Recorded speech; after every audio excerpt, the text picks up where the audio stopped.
हाय, नमस्ते, कैसे हैं? Happy Makar Sankranti to all of you.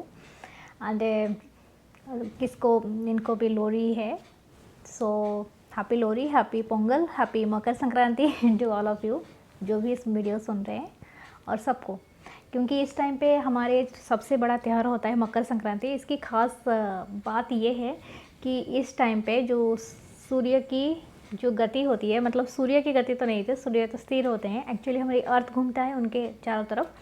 तो अर्थ क्या करता है, अपनी जो दक्षिणायन गति से उत्तरायण की तरफ चला जाता है। इसका मतलब एक ट्रांजिशन पीरियड होता है। हमारी माइंड, बॉडी, हमारी स्किन टेक्सचर सब कुछ चेंज हो जाती है, ठीक है। और इसी टाइम पे हमें तरह तरह का पकवान खाते हैं। सबसे ज़्यादा राइस का जो होता है कब बनाया जाता है कि कहीं पर कच्चे में पकाया जाता है, कहीं पर पका हुआ, लेकिन उसको खाना बहुत ज़रूरी होता है क्योंकि वो आपकी सेहत के लिए बहुत अच्छा होता है और कर्म के लिए भी एक तरह का एक सेलिब्रेशन होता है जिसे हम लक्ष्मी के लिए भी मानते हैं, ठीक है। तो जैसे आपकी सेलिब्रेशन हो आप वैसे करें। चलो, आज के मैं आपकी वीडियो में आपको बताना चाहती थी कि जैसे कि आपका मतलब जो एक इंसान अपनी डीड्स के लिए किस तरह से अपना दिमाग, अपना मतलब अपनी बुद्धि का प्रयोग करता है, और अगर प्रयोग करने के बाद कभी गलत होता है या तो गलती करता है, अगर उसे मानता नहीं है कन्फ्रंटेशन करने के बाद भी, तो उससे क्या प्रॉब्लम होती है। देखो, गलती हर किसी से होता है। जो भी यहाँ पर एक बार पैदा हुआ है, अपना मतलब जीवन जिया है, तो गलत तो कहीं ना कहीं होगा ही। चाहे भगवान कृष्ण का भी स्टोरी आप ले लीजिए, वो भी गलती किया था, या तो किसी के नज़र में तो गलत है, ठीक है।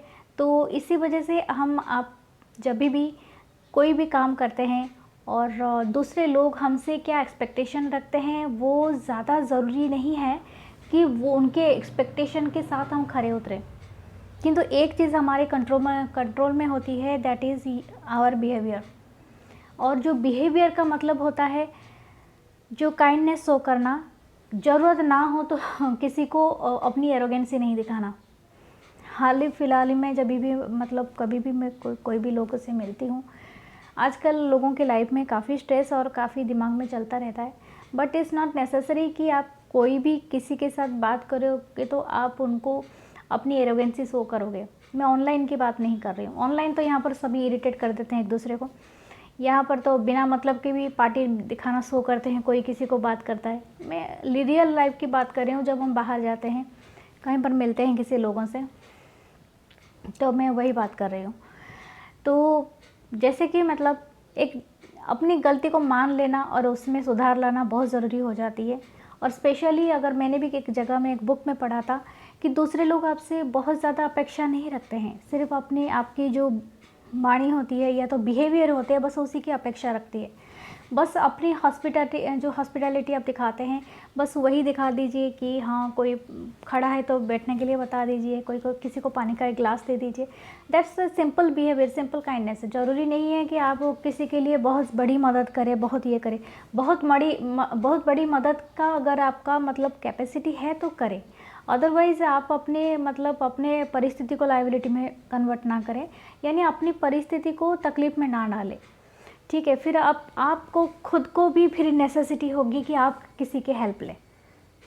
सो कोशिश करें अपनी बिहेवियर को सही रखने के लिए।